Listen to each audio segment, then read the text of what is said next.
Hola, Doc.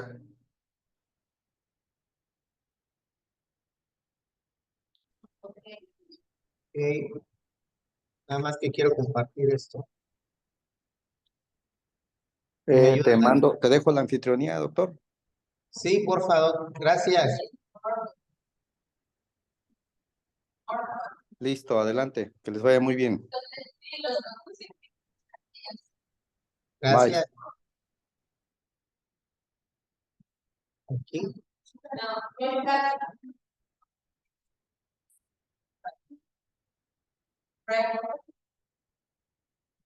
No,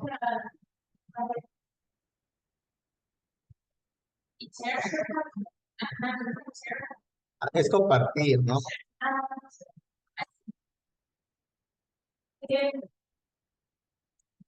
Esa.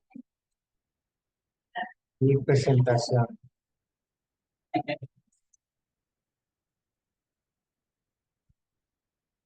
No, es que no veo la cámara acá. ¿Ya? ¿Así queda? Ok. Ok, vamos a ver la diapo desde el principio.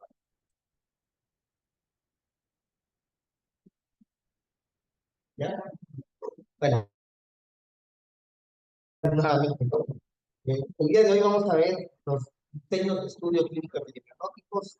Como comentábamos, cuando alguien quiere hacer, digamos, en un ejemplo burdo, la construcción de una casa, tenemos que hacer primero un diseño arquitectónico.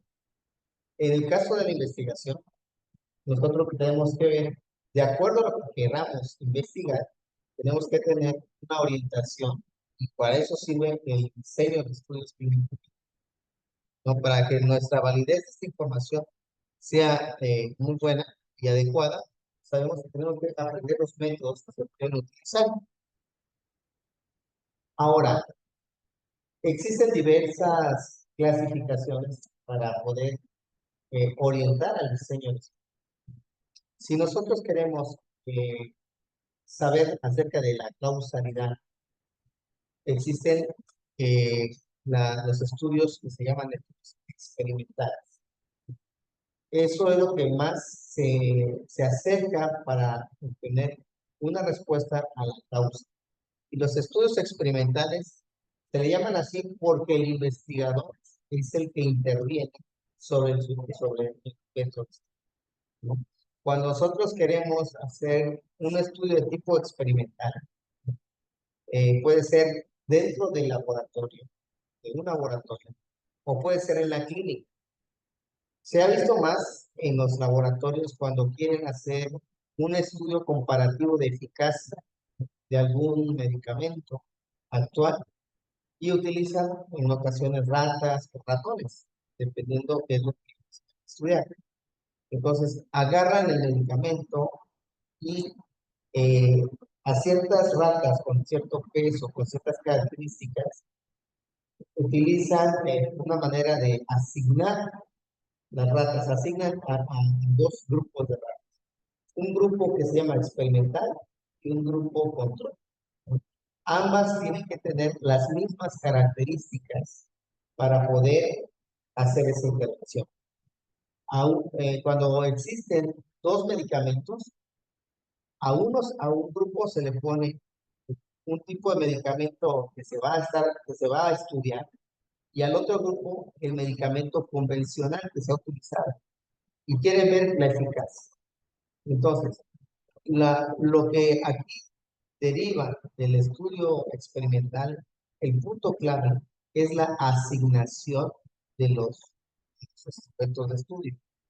La asignación generalmente es de tipo aleatorio. No es así como que yo digo, bueno, que agarro 5 ratas y te pongo números. A estos 5 le voy a poner, le voy a administrar este medicamento. No, así no es, ¿no? O sea, se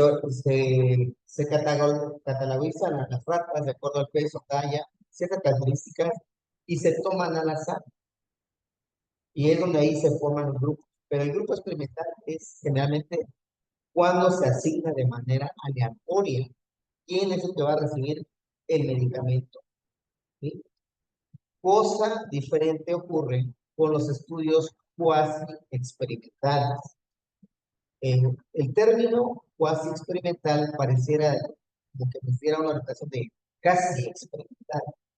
O Esto deriva de que es como un estudio experimental, pero la diferencia radica en que aquí no hay aleatorización.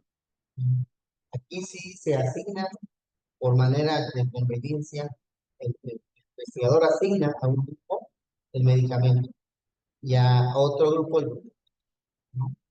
Entonces, esa es la diferencia. Cuando ustedes vean, este es un estudio cuasi experimental, no hay aleatorización. Y el estudio experimental aleatorizado son los estudios que realmente tienen mayor validez científica, las que son mejores. También existen los estudios, los no experimentales, donde el investigador prácticamente no interviene en los objetos de estudio. Son los estudios que también se le llaman observacionales o no experimentales. ¿Ok? Y la exposición ocurre sin la participación del investigador. Que aquí el investigador no tiene nada de intervención, solamente observa y describe lo que está sucediendo con los objetos de estudio. Hay otra forma también de clasificar los tipos de diseño, de acuerdo al número de mediciones que queramos hacer. Si queremos medir a un sujeto, a un evento, a varios sujetos de estudio, en una sola ocasión, este estudio se va a llamar transversal. Cuando hacemos una sola medición, se le llaman estudios transversales o estudios transversales. Cuando existen más de 2 mediciones, se le llaman estudios longitudinales. Los estudios transversales, vamos a decir un ejemplo. Yo quiero saber, tal especialidad pediátrica, la prevalencia de endocarditis en pacientes con persistencia del conducto infeccioso. ¿Y qué voy a hacer? ¿Cómo voy a determinar la prevalencia de endocarditis? ¿Cómo lo determino? ¿Existe alguna prueba para poder diagnosticar endocarditis? ¿Cuál es la prueba?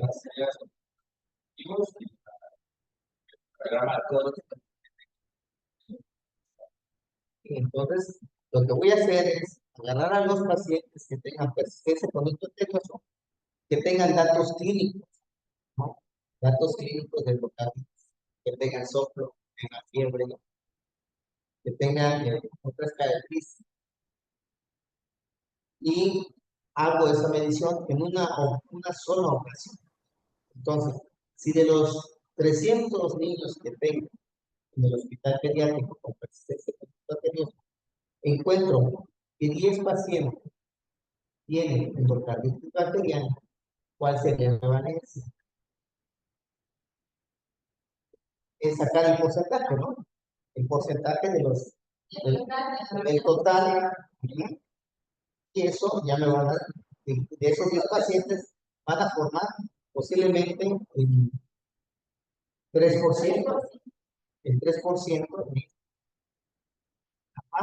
posiblemente el 10%, no, el 3% de los pacientes con persistencia conductual. Entonces, así se hace un estudio, digamos, transversal o de prevalencia. Cosa que en estos estudios hacemos mediciones de maneras continuas. Ahora, en relación a la temporalidad de los eventos, ¿no?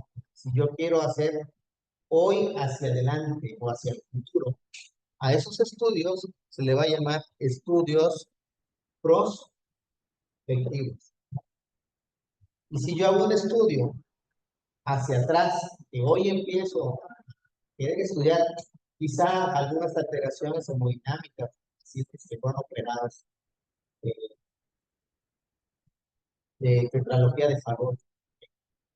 Entonces quiero hacer una investigación de tipo observacional, ¿no?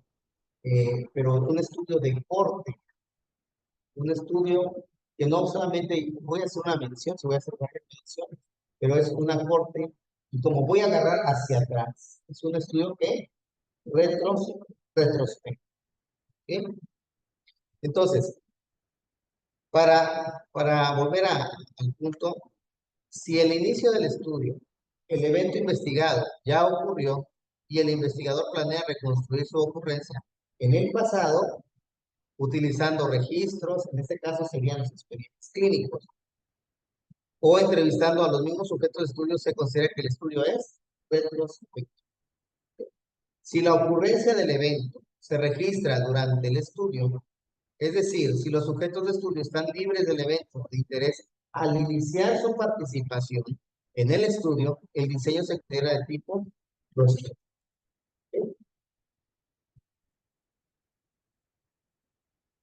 Ahora, hay otros tipos de estudios que pueden existir que ya hayan sucedido en el pasado, pero que también nosotros queremos saber qué va a pasar en un tiempo presente, en un tiempo futuro. Entonces, cuando nosotros incluimos eventos que ya ocurrieron en el pasado y que queremos seguir investigando hacia el futuro, entonces estos estudios se le consideran ambispectivos. ¿Por qué? Porque incluyen tanto retrospectivos como prospectivos. Entonces, a eso le vamos a llamar estudios ambispectivos.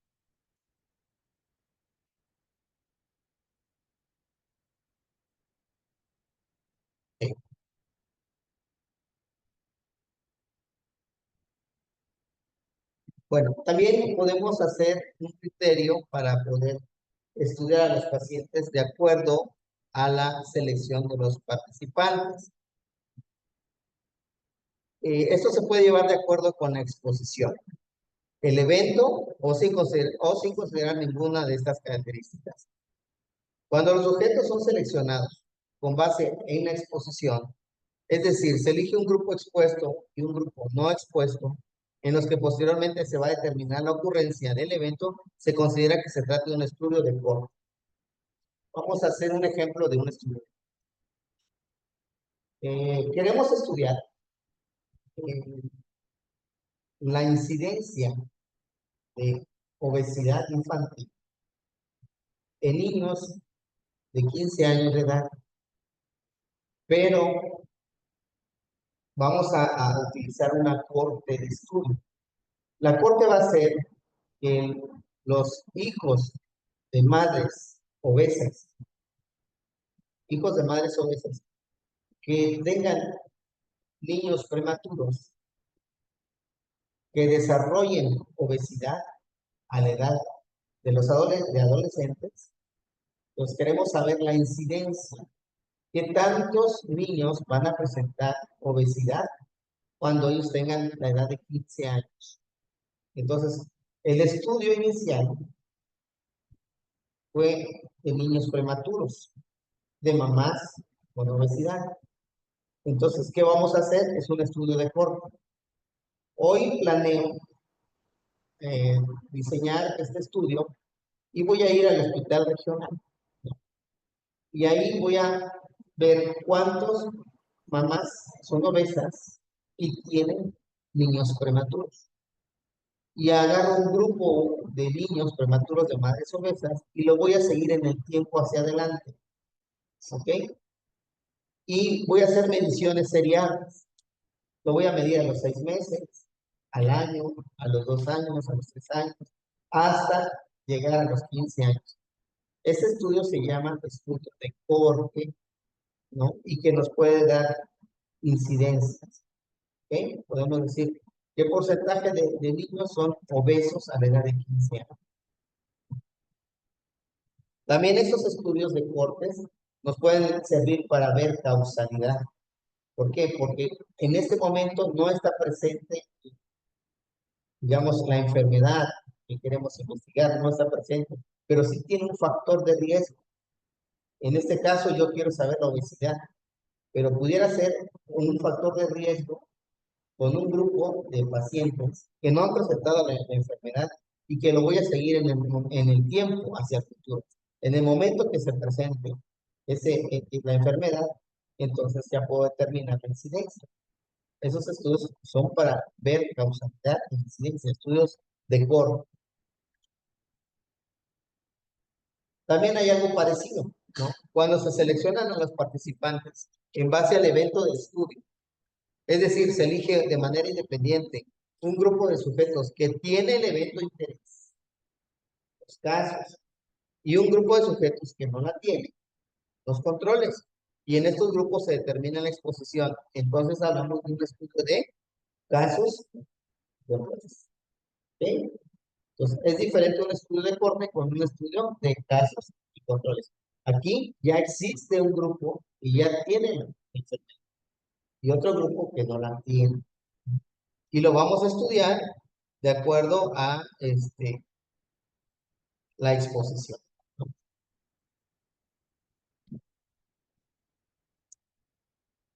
Y por último, vamos a ver los estudios de casos transversales. Esos estudios de casos puede ser que cuando yo estudie algo, por ejemplo, saber la prevalencia de obesidad infantil en el hospital de especialidades pediátricas, en el servicio de hematología, lo que yo voy a hacer es medir y pesar a los niños.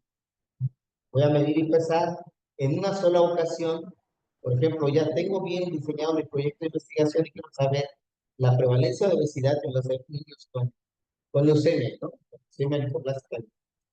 Entonces, lo que voy a hacer es medir, pesar, tomar índices antropométricos y voy a determinar quiénes tienen obesidad. Como hice una sola medición en el tiempo, se le llaman estudios transversales.